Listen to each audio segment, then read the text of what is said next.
BJP পরিচালিত রানীচক গ্রাম পঞ্চায়েতের নিজস্ব তহবিলের 21 লক্ষ টাকা সিপিএমের প্রাক্তন প্রধান রীতা সামন্ত অ্যাকাউন্টে কি করে এলো এবং টাকা আত্মসাৎ করার বিরুদ্ধে পশ্চিম মেদিনীপুর জেলার দাসপুরের চাইপাট রেল ভাঙাতে বিজেপির বিক্ষোভ মিছিল।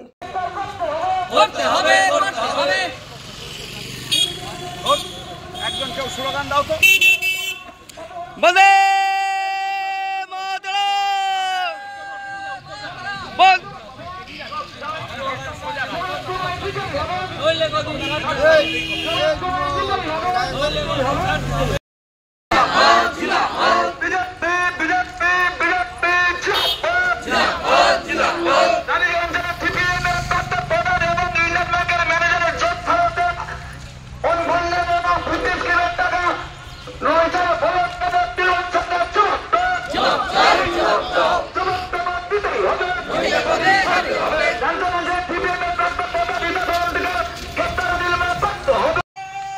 আজকের এই মিছিল শুধু মিছিল নয়, আমরা একবারে আন্দোলনে নেমেছি। তার কারণ হচ্ছে প্রাক্তন সিপিএমের প্রধান আর তৃণমূল এক হয়ে বিজেপির যে নতুন পঞ্চায়েতের বোর্ড হয়েছে, প্রধান রয়েছেন গণেশ দা, ওনাকে এক কথায় ফাঁসাবার চক্রান্ত করছে এবং যাতে বিজেপি শাসিত গ্রাম পঞ্চায়েত উন্নয়নমূলক কাজ না করতে পারে তার একটা চক্রান্ত করা হয়েছে।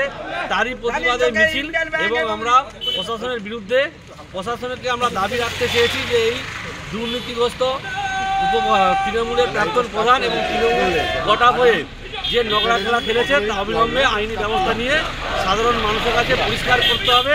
এটা কিসের লুকোচুরি, কেন এত লক্ষ টাকা প্রাক্তন প্রধানের অ্যাকাউন্টে যাচ্ছে, এর সঙ্গে কি ব্যাংকের ম্যানেজার জড়িত আছে সেটা আমরা জানতে চাই। যদি ব্যাংক ম্যানেজার জড়িত থাকে তারও আইনি ব্যবস্থা নিয়ে উপযুক্ত শিক্ষা দিতে হবে।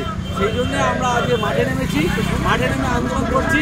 এরপরও যদি না অ্যারেস্ট করে, আইনি ব্যবস্থা না নেয়, আমরা আরও বৃহত্তর আন্দোলনে নামবো। প্রয়োজন হলে পাশাপাশি আরও এই মণ্ডলের লোককে নিয়ে এসে পুরো বিধানসভা জুড়ে আন্দোলনে নামবো এবং রাস্তা অচল করবো এবং শাসক দলকে এবং প্রশাসনকে দুজনকেই উপযুক্ত যাতে শিক্ষা দেওয়া হয় তা দিতে পারি তার ব্যবস্থা আমরা করবো। দেখুন, আমি প্রধান ছিলাম, কর্মাধ্যক্ষ ছিলাম, অধ্যক্ষ ছিলাম। আমার জীবনে পশ্চিম মেদিনীপুরে এরকম ঘটেছে বলে আমার মনে হয়নি।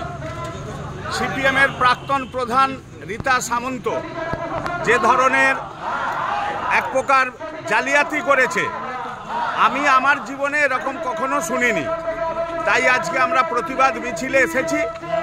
এর প্রতিবাদ হচ্ছে অবিলম্বে তাকে গ্রেপ্তার করে এই সরকারি টাকা তার কাছ থেকে উদ্ধার করতে হবে, অন্যথায় আমরা আরও বৃহত্তর আন্দোলনে নামব।